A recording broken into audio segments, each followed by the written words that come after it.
El martillo golpeó la madera y el ruido atravesó la tarde como un dictamen. El fondo de la calle del Balongo se llenó de voces, aromas de humedad y carbón, y del leve hedor que dejan las multitudes apretadas. Nadie que estuvo allí aquella tarde de marzo de 1856 olvidó la subida al tablón, la mirada seca de los comerciantes, ni los rostros que se ofrecían y se compraban como si fueran piezas sin historia.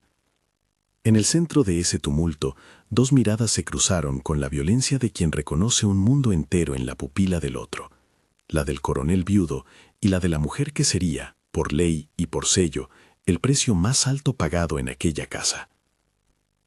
Augusto Méndez de Braganza tenía, a sus 48 años, la quietud de quien ha enterrado demasiadas voces. La residencia de su familia, una casa grande de paredes que conservaban el olor de los linos y de los funerales, era ya un mausoleo habitado, cuadros sin tocar, sillas con el gesto de una compañía que no volvería. La epidemia que había arrancado a su mujer, Emilia, y a sus dos hijos, Antonio y Carolina, dejó en él una soledad que no cabía en palabras, una opacidad que empujó al coronel a reducir sus salidas, a dejar que la correspondencia se acumulase y a preferir la noche como voto perpetuo. Fue precisamente esa noche que, por sugerencia de un pariente y por cierta curiosidad de proveniencia práctica, lo condujo a la subasta en la ribera. Isadora dos Santos tenía 26 años. Había sido trasladada en su día de una costa a otra. Había aprendido a sostener la dignidad como a quien sostiene una lámpara en la tormenta, sin promesas, con cuidado. En el Leilaun presentada con gentileza calculada. Estaba peinada con esmero, su postura era firme. Se notaba que había recibido algo más que golpes. Le habían enseñado a leer, a atender, a hacer música con una mano distinta. Eso aumentó su precio. Eso la convirtió en un objeto de lujo. Los mercaderes y los compradores valoraron no solo su fuerza de trabajo, sino la apariencia de refinamiento que la hacía deseable entre la clientela que quería la apariencia de respeto junto a la propiedad. Si quieres saber cómo continuó esta historia, quédate hasta el final y suscríbete para escuchar relatos de vidas que la historia suele ocultar. El viaje desde la ciudad hacia la fazenda se hizo bajo un silencio que pesaba como una prenda húmeda. Había en el carruaje una distancia que no medía kilómetros. Augusto miraba por la ventanilla como si esperara ver allí el significado de la compra. Isadora, sentada en el rincón más discreto, repetía para sí los nombres de las cosas que la harían humana fuera del tablón. No habló durante las primeras horas. Su respiración marcaba el pulso de quien decide que la voz puede costar demasiado. A ratos, sus dedos rozaban el borde del pañuelo que llevaba. En el gesto había un rito, una manera de garantizar que seguía siendo dueña de su propio cuerpo, aunque su destino figurase en un documento. La fazenda se alzaba un poco apartada, con sus terrazas de cultivos y la sombra larga de una copa de cedro junto a la entrada.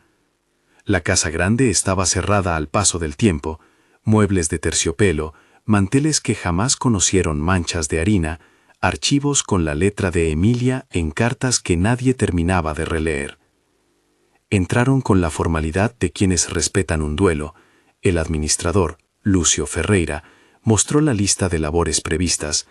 Yanaína, esclava mayor de la casa, observó a Isadora con una mezcla de reserva y solidaridad, como quien reconoce en la llegada de una nueva presencia una posible amenaza o una salvación.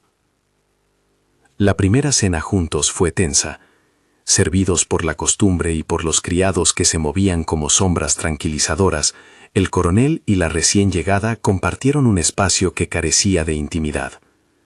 Augusto, educado en el recato de las palabras sobrias, habló poco de sí. Isadora, por su parte, respondió con la medida justa de cortesía. Pero hubo momentos en que la máscara se quebró.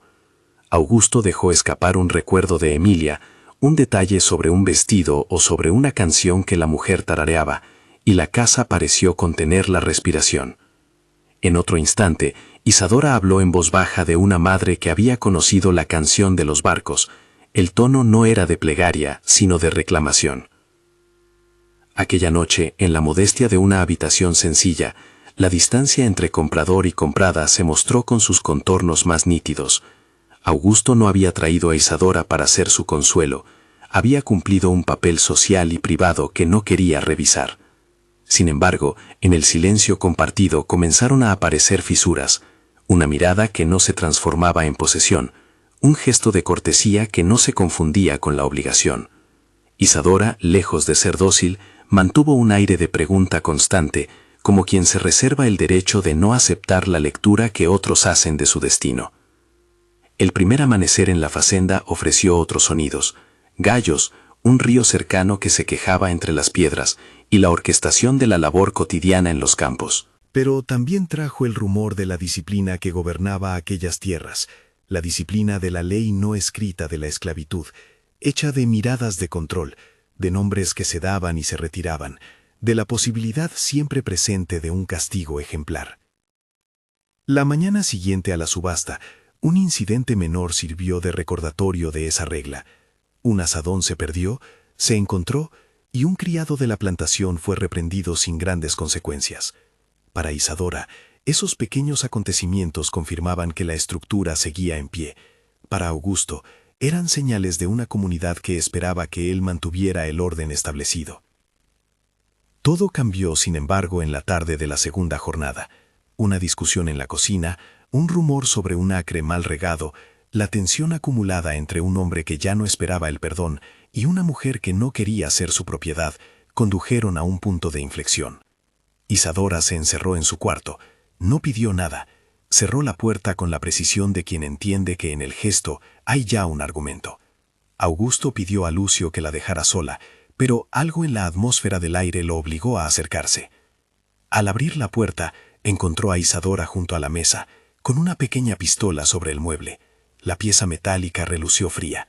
No había teatralidad en su postura. Era la advertencia de una mujer que muestra el límite que no va a permitir sobrepasar.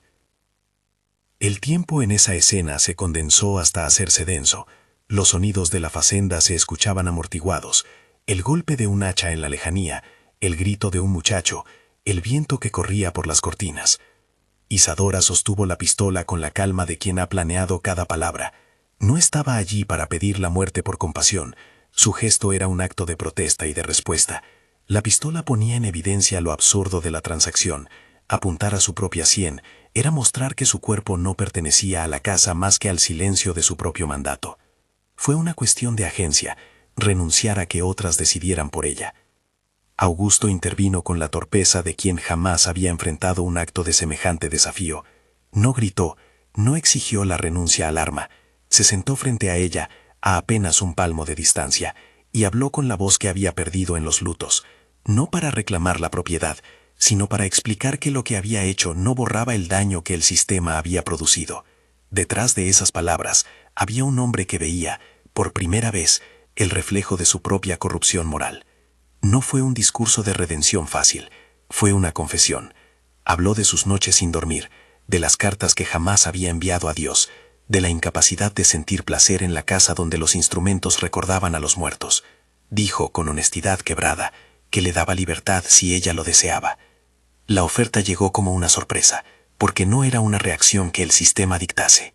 Libera a la persona, decía la ley de los hombres, y se espera que con ello se cierre una cuenta. Pero Augusto no buscaba absolución legal, buscaba responder de algún modo a la angustia que el gesto había despertado en él. La libertad sobre un papel se propuso como remedio inmediato. Isadora, que había sostenido la pistola a la altura de la distancia entre el mundo que la había vendido y el mundo que podría poseer, dudó. No fue un movimiento teatral. Pensó en lo que aquella libertad significaría realmente, en la liga entre la carta firmada y la realidad de una comunidad que aún la miraría como quien mira a quien debe pruebas. También pensó que la muerte no sería ruptura definitiva de aquello que la había cercenado. Al amanecer siguiente, la firma de la alforría se hizo con la formalidad de una ceremonia pequeña pero demoledora. En el escritorio, sobre la mesa, el sello y la tinta actuaron como testigos de la transformación. Un acta que reconocía la libertad de Isadora no era, sin embargo, la absolución de lo que había padecido. Tampoco pretendía que ella lo creyera. Isadora firmó, con la letra que había aprendido en su pasado de aprendiz. Sus manos no temblaron. Con la firma vino otra decisión: quedarse en la fazenda, no como esclava, sino como trabajadora libre que administraría las labores de la casa grande y la pequeña economía doméstica. Fue un acuerdo pragmático, nacido de la necesidad de seguridad y de la posibilidad de encontrar en aquel espacio una forma de autonomía limitada pero real. La decisión fue recibida por la comunidad con una mezcla de escepticismo y murmuraciones. Algunos vecinos consideraron la alforría un acto escandaloso de un hombre que no seguía las normas. Otros murmuraron que Augusto solo buscaba consuelo para su vejez. Las voces no tardaron en transformar la novedad en chismes. El coronel se enfrentó a la exclusión social. Invitaciones que ya no llegaban, miradas que buscaban medir el grado de locura en su gesto, cartas que cambiaron de tono. Aislado, pagó un precio por la libertad que otorgó. Isadora, por su parte, pagó otro precio: la sospecha de que su decisión no era sino el resultado de una manipulación. Aún así, se mantuvo en la fazenda para ejercer su nueva condición con una determinación que descolocaba a quienes la habían catalogado tan pronto. Los cambios cotidianos en la casa fueron lentos y minúsculos, pero persistentes. Augusto instruyó a Lucio para que se redujeran los castigos físicos, para que las familias de los trabajadores no se separaran por caprichos económicos y para que se permitiera a los hombres y mujeres de la fazenda conservar parte de sus ganancias por trabajos extra. No fue una revolución. El poder seguía en manos del patrón, y la estructura de la producción requería la disciplina de la rutina. Pero esas pequeñas reformas hicieron audible una forma distinta de relación. Menos miedo, más negociación. Y la presencia de Isadora en un puesto de administración hizo que la casa adoptara prácticas diferentes. No todas, no siempre. Hubo resistencias y retrocesos cuando la vieja guardia sentía amenazada su autoridad. También se produjeron escaramuzas de violencia admonitoria, amonestaciones que recordaban que la libertad recién conquistada no era un cheque sin límites. La relación entre Augusto e Isadora fue en esos años una construcción frágil y necesaria. No se trató de un idilio romántico que redimiera pasados, fue más bien un entrelazamiento de heridas que no buscaban fundirse, sino aprender a convivir. Hubo momentos de ternura, una taza de té al atardecer, una conversación sobre la letra de una canción antigua, y momentos de tensión, cuando el pasado reclamaba su lugar y cuando la comunidad señalaba con dedos invisibles. Isadora no permitió que su figura se redujera a instrumento de reparación ajena. Exigió respeto, reclamó autonomía, y a veces reprendería a Augusto con la claridad de quien sabe que el arrepentimiento no basta si no va acompañado de estructuras efectivas. La fazenda, bajo esta nueva dinámica, fue cambiando su fisonomía moral. Se redujeron los rasgos de arbitrariedad, se permitió que familias permanecieran unidas, se organizaron horarios de trabajo más razonables y se creó un pequeño fondo común para emergencias. Con todo, estas reformas se hicieron dentro de una economía que seguía teniendo sus leyes, y la dependencia del mercado y de los precios del café no permitía una humanización total. La comunidad del lugar, otros hacendados, comerciantes y obreros rurales, miraron la transformación con una mezcla de curiosidad y alarma. Para muchos, Augusto había cruzado una línea que comprometía la estabilidad de lo que consideraban natural. Los chismes se intensificaron, ciertos vecinos retiraron relaciones de negocios y la iglesia local cayó en voz alta, saludando el gesto del coronel con discreta distancia. Con los años, la convivencia entre Augusto e Isadora dio lugar a un vínculo que no puede reducirse a una sola palabra. No fue matrimonio formal al principio. La sociedad no permitiría sin resistencia que dos personas con aquel pasado se integraran en las convenciones del matrimonio patrimonial. Sin embargo, compartían una intimidad hecha de apoyo práctico, decisiones sobre la educación de los hijos de los trabajadores, la administración de las cuentas menores, la visita a los enfermos de la plantación. Cuando nacieron los primeros hijos, concebidos en la privacidad de la casa, las mentes cerradas del lugar se abrieron solo lo estrictamente necesario. El rumor no cesó, pero la presencia de niños que reían en la fazenda estableció una nueva rutina de miradas. La vida no fue ancha ni sin contradicciones. Augusto continuó siendo un hombre marcado por el luto y la culpa. A ratos, su melancolía lo devolvía a la costumbre de perderse en las cartas de Emilia. Isadora, por su parte, era una figura de resistencia. Exigía que la memoria de los que habían sido vendidos o separados por la fazenda no se borrara. Instaló una pequeña tradición de recuerdo, en la que cada primer domingo se ofrecían panes y agua a quien dijera el nombre de un familiar perdido. Ese gesto sencillo, un acto público de memoria, incomodó a los que preferían olvidar el pasado, porque en el olvido se consolida la impunidad. La abolición de la esclavitud en 1888 llegó como una marea que modificó el litoral de la ley, pero no borró las huellas profundas en las relaciones personales. Para la Facenda, la liberación legal significó una reorganización. La fuerza de trabajo debía reconvertirse y el mecanismo de subordinación debía transformarse en acuerdos salariales o en contratos. Augusto, que había anticipado algunos cambios, vio en ello la confirmación de su camino. La resistencia de otros hacendados se volvió más evidente. Algunos optaron por tecnificar la producción, otros por vender tierras. Para Isadora, la libertad colectiva no supuso celebración sin reparos. Al fin y al cabo, la transmutación de los roles exigía una comunidad que aceptase la negociar en términos nuevos. El tiempo fue acomodando a la pareja en la periferia de la respetabilidad local. No se borraron las miradas. Todavía había quien insinuaba que la liberación había sido productora de una dependencia afectiva. No faltaron quienes se negaron a estrechar la mano de Isadora o a participar en negocios con la Facenda. Pero la tierra, generosa en algunas cosechas, permitió que la casa prosperase lo suficiente para evitar la ruina y para sostener algunos proyectos comunitarios. Se construyó una escuela pequeña, un aula donde se enseñaba a leer y a sumar, y un dispensario rudimentario que atendía a los enfermos de la región sin distinción de origen. Fueron medidas que, si bien no cambiaban el mundo en un gesto, sembraron una práctica de cuidado que sobrevivió a sus impulsores. Entre los que habían trabajado en la Facenda, emergieron voces que hablaban de Isadora como de una mujer que no se dejó domesticar por la gratitud. Hablaban de su autoridad, de su capacidad para negociar salarios, de su insistencia en que los nombres se conservaran. Janaína, que la había recibido con cautela, se convirtió en su amiga íntima y confidente. Lucio, el administrador, aprendió a medir su lenguaje y a priorizar la justicia práctica sobre la disciplina ciega. Si hubo conflictos, también hubo momentos de gratitud. Cuando una lluvia dañina amenazó la cosecha, la comunidad se organizó con mayor solidaridad. Cuando un fuego consumió un cobertizo, nadie sospechó que la mano de quien antes había sido comprada fuera menos verdadera que la de cualquier otro. Augusto envejeció con la serenidad de quien ha decidido ofrecer al mundo el menor daño posible. Se retiró de ciertas formalidades sociales, conservando la dignidad de su uniforme y la rectitud de su firma.